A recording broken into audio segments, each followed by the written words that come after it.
Magandang umaga po sa ating lahat. Araw po ngayon ng Biyernes. Andito na naman po si Professor Tonton Contreras sa isa na naman edisyon ng Usapang Politika dito sa Facebook. Para sa mga friends ko ay live at para naman dun sa mga followers ko ay siyempre Team Replay. Kasama na rin po yung mga subscriber ko sa YouTube. Kumusta na po kayo? So nasa gitna ulit ako ngayon, hindi ako sa tabi. Ang pag-uusapan natin sa ngayon ay ang confidentiality at ang accountability ng bank, financial at tax records.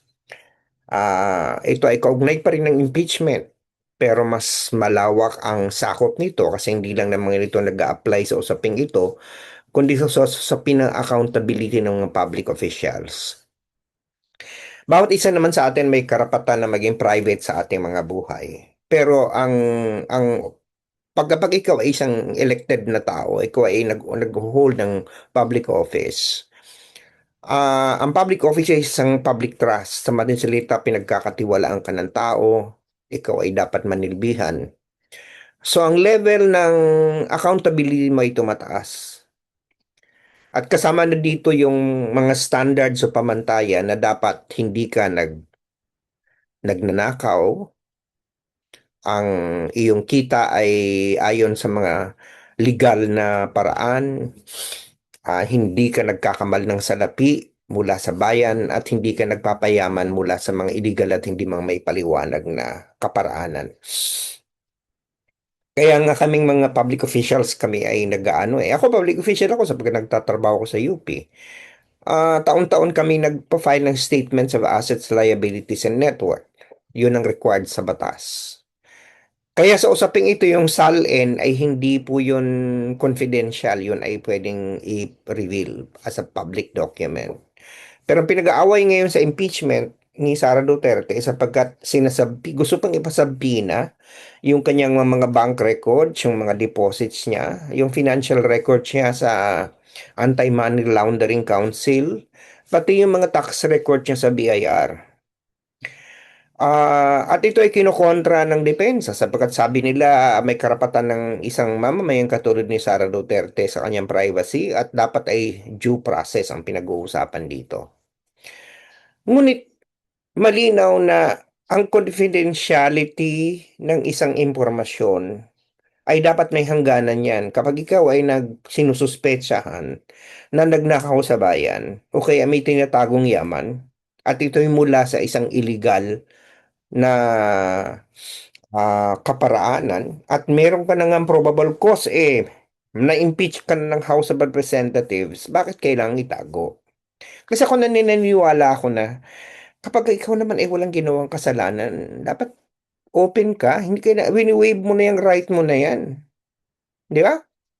Ako personally, kung okay na papartangan nagpayaman, abay buksan nyo ang aking bank records, pati ang aking mga ari-arian, di ba? Ang income tax return ko, ako pa mismo magdadala sa'yo. Katulad ngayon, pero mga tao na pinaparatangan ako na kaya daw ako ganito magsalita against Sara Duterte dahil ako daw ay nasa PTB4. Dahil ako daw ay nabili na at nabayaran na ng administrasyon ni Pangulong Marcos. Na parang sabi ko, wow, nasaan kaya yan? Nasaan kaya yung yaman na yan? Dahil hanggang ngayon ah, hindi naman ako hikahos, pero hindi naman ako super yaman. 'Di ba? Kung ganun, di sana hindi na ako nagtatrabaho. 'Di ba? Nasaan kaya yan? So, doon nga sa mga meron nga isang hindi ko nababanggitin kung sino pero meron isang hindi yata ako yata ay nakatira ng red free sa utak nitong kolumnistang ito na wala nang ginawa kundi ako'y siraan. Parang sa akin na sinasabi nga na ako daw ay parang nabili na ng pamahalaan, ganun. Parang gusto ko minsan sabihin na sige nga, magpakitaan tayo ng ng assets. Baka ako'y mamura ng mga tao hindi dahil sa ako ay nagpayaman kundi ano ba naman 'yan. Ako'y nagkokomentaryong ganito, ganyan, ganyan. Hindi man ako tumatanggap ng bayad. At ganun lang ang laman ng bangko ko. Diyos ko naman. Na hanggang sa ngayon, ang aking asset ay Diyos ko naman, bahay lang at kotse. At isang kapiranggot na lupa. Di ba? Yan. Kung ganun, di sana ang dami ko ng kotse, ang dami ko ng bahay. Di ba? At ang aking mga anak pinag-aaral ko dahil sa benepisyo ng aking pagiging faculty ng teacher sa Lasal kaya nagkaroon ng discount, 'di ba? Ah, hanggang ngayon itong bahay ko kung ano yung bahay ko nung ako'y nagsimulang magkaroon ng kita na medyo nagkapabahay ganito sana mansion ang tirahan ko. Pag tinitingnan ko nga yung mga mas bata sa akin ng mga teacher pag ano na ba yan? Parang pag tingnan ko mga bahay nila sa mga mansion, malalaki. Ako, saan ba kayo nagpunta? Sabi ko nga, ang tingin kasi ng mga tao ako ay napakayaman. Willing kong ibukas yan sa sinumang nagdududa. Ibig sabihin yan, wala akong confidentiality pagdating sa ganyan pag ako yung titirahin sa pagiging korap ko. So, sa ganitong pagkakataon na meron ng proceedings at meron ng impeachment complaint laban kay Sara Duterte at napatunayan na may probable cause na na-impeach na siya ng House, parang kumbaga sa criminal case, meron ng kasong naisampa sa korte sapagkat meron ng probable cause na sabi ng piskal, merong batayan, may mga basehan tayo na i-waive ang confidentiality. Ang bank records, ang exception ng secrecy of bank records ay kapag merong ng impeachment. Ang AMLC, klaro na ang hindi lamang pwedeng ah, mag-disclose o mag-reveal ng AMLC na walang dahilan ay ang mga nagtatrabaho sa bangko. Pero ang Anti-Money Laundering Council in aid of investigations pwede nang buksan. Ngayon, kaya nagtatalo dito sa income tax return. Kasi ang nakalagay nga naman sa batas na tanging ang presidente lang ang pwedeng magbigay ng authority na buksan ang income tax return. Mukhang naisahan tayo ng mga gumawa ng batas na to Pero, sa puntong ito, ang sabi naman kasi ng mga prosecutor sa impeachment, to which I agree, ang kapangyarihan ng impeachment is to hold a public official that is impeachable to account. Ibig sabihin yan, ang binigay sa kanyang kapangyarihan ay ang konstitusyon mismo ang nagbigay. At walang ibang batas na ginawa ng legislatura ang pwedeng mag-negate nito. Kasi kung titingnan mong hierarchy, the Constitution is high, right? Ang Constitution mismo mas mataas yan sa kung anumang batas. Ang hierarchy natin, the Constitution is the fundamental of the land and there are laws that emanate from the Constitution. But if the Constitution is the one, kasi ganito yan di ba?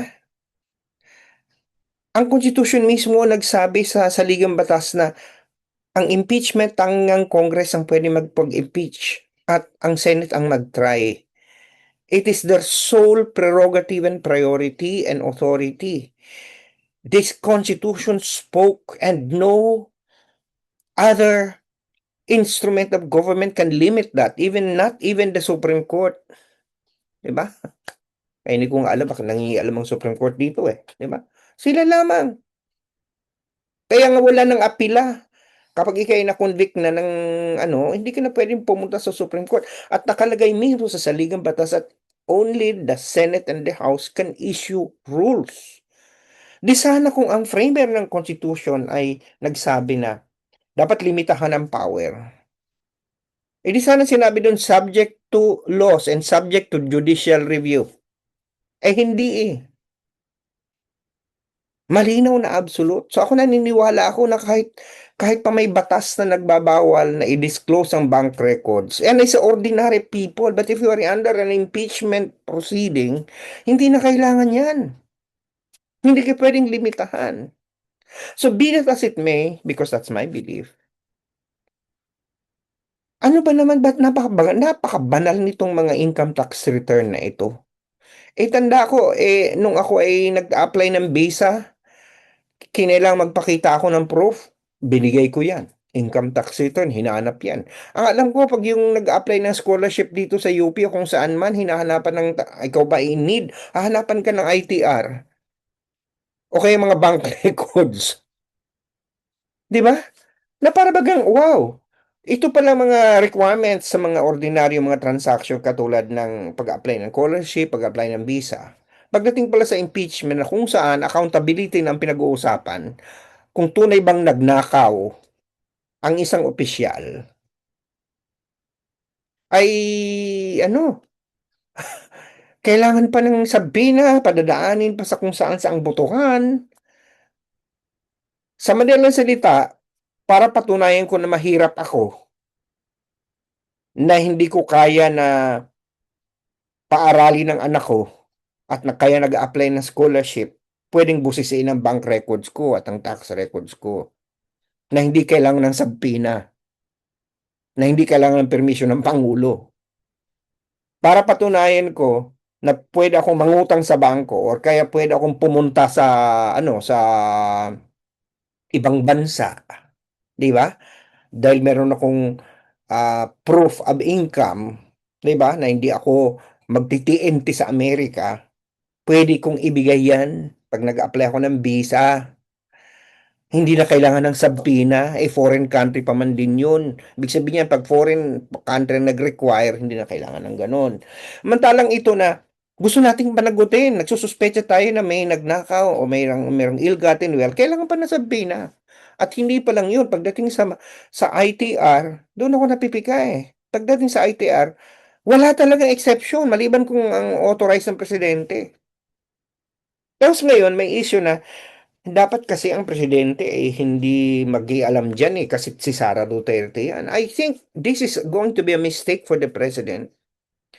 Ako, mga bagay-bagay na ako bilang isang fair na tao, ang presidente kapag gumagawa ng kabutihan, pinupuna ko at pinupuri ko. Pero pagdating dito, kapag I would like to seek, I would like to plead to the president, kalimutan niyang inartihan na yan, ay ayokong magbigay ng permiso kasi baka ma-misconstrue na na gusto ko siyang idiin.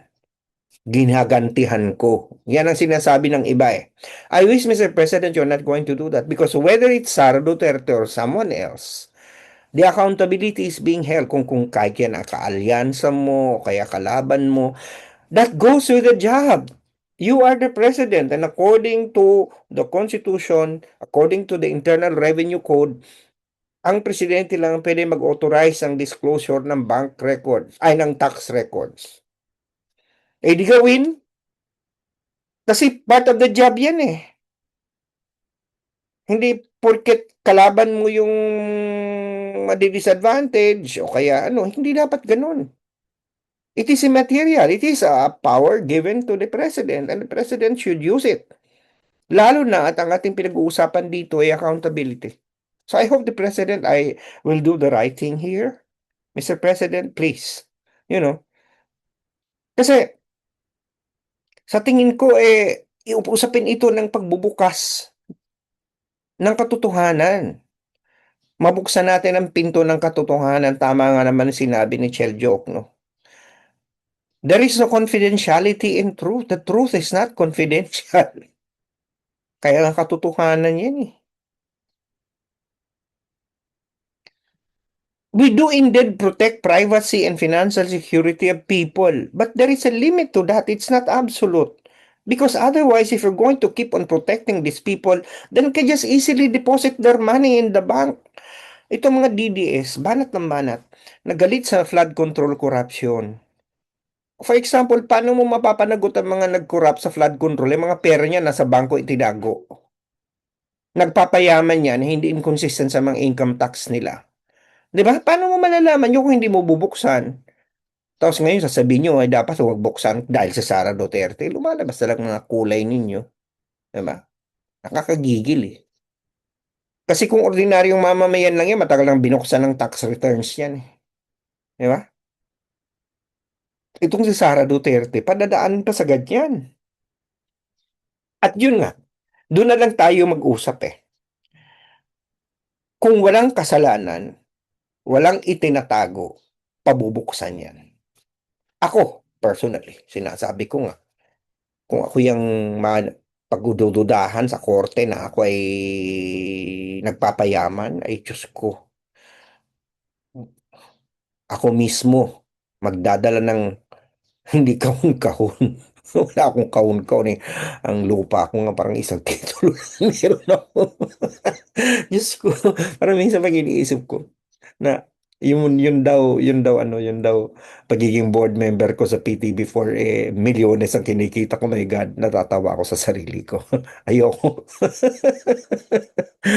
Parang ano ba yan? 'Di ba? Ako'y puro angas lang, puro lang ako ano, optics na ako ay nagsasalita ng ganito, nakakausap ko ang mga politiko, mga ano, yan nakaka-relate na nakilala ako bilang isang vlogger at bilang propesor, pero Diyos ko naman, hindi dahil ganun mayaman. Kung titingnan ko ngayon, aking mga dating estudyante nagtatrabaho sa UP, 'di ba ako umalis? Pagbalik ko nakita ko mas malalaki ang bahay nila kaysa sa akin, 'di ba? Mas mayayaman na sila kaysa sa akin, 'di ba? Parang ano 'yun? Diyos ko naman, 'di ba?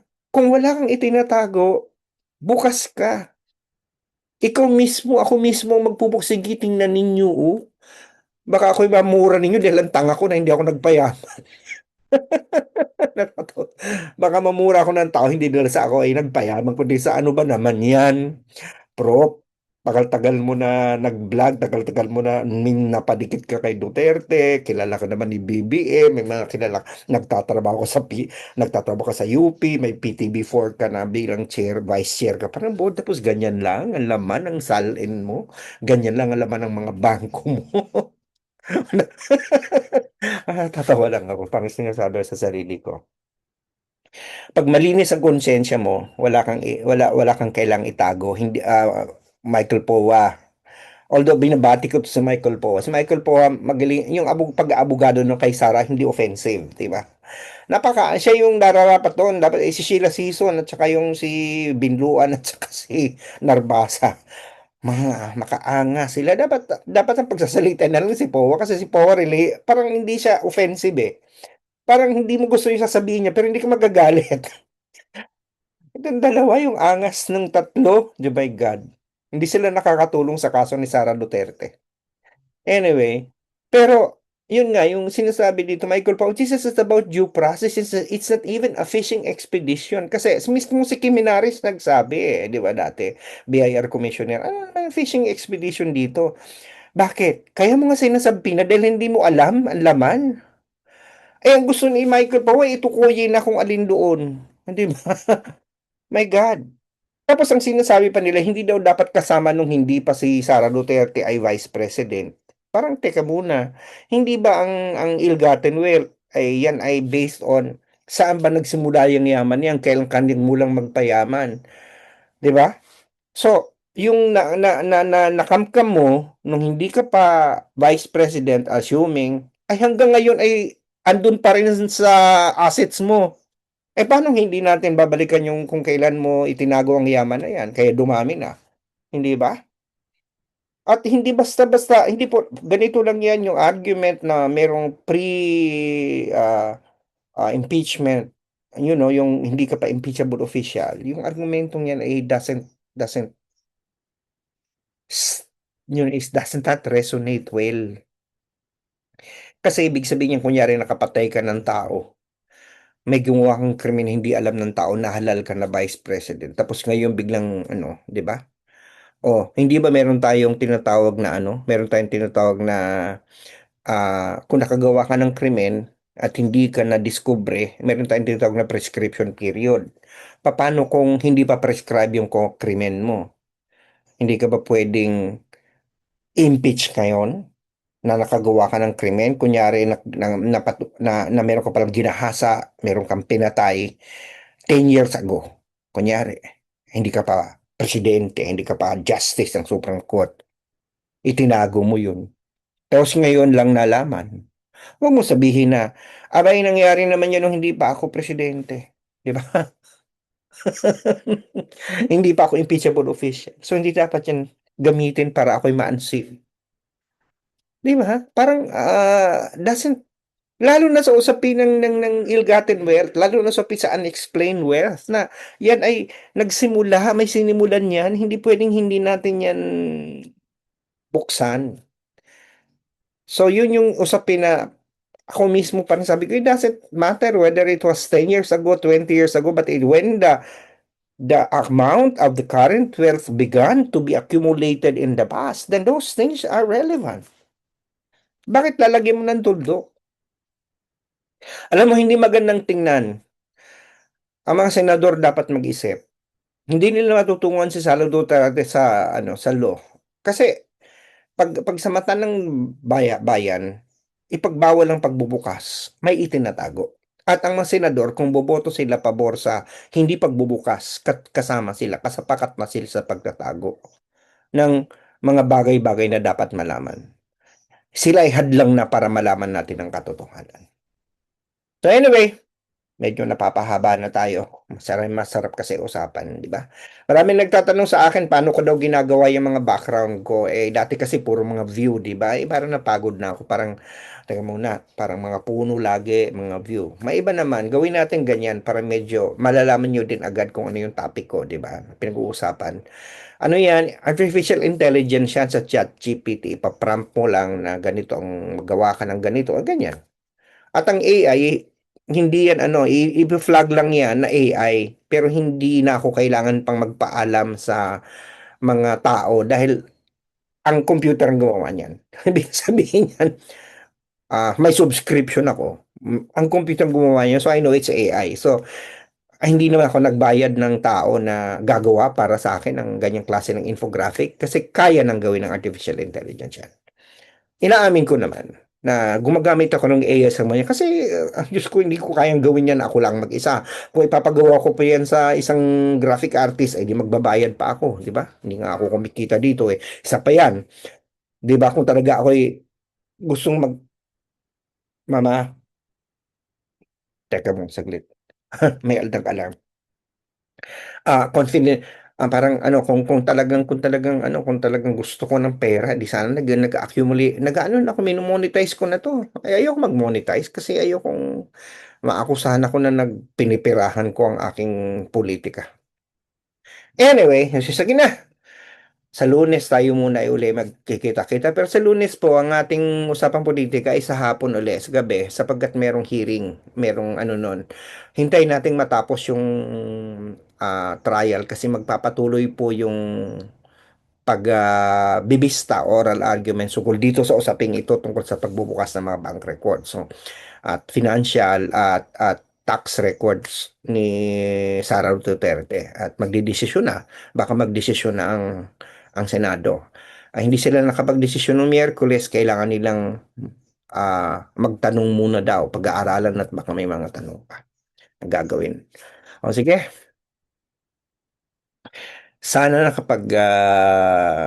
turok sa inyong kaisipan, naplos ko yung mga puso at napabago kong pananaw sa buhay kahit konti lang, kahit sa usapang politika lang dahil sabi sa akin ng Lasal, teach mind, touch heart, and transform lives. At sana, nakapagsilbi ko sa bayan dahil sabi sa akin ng UP, serve the people. Okay? Ingat-ingat po tayo lagi. Lagi po akong nagpapasalamat sa inyo na kayo ay nandyan lagi.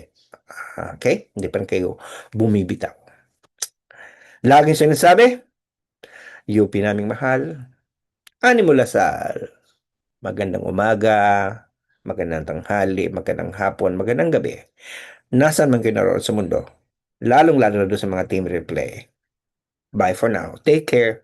Talk to you Monday in the evening. Dahil hihintayin na ding matapos yung impeachment session sa Senado. Bye! Take care always. Enjoy your weekend.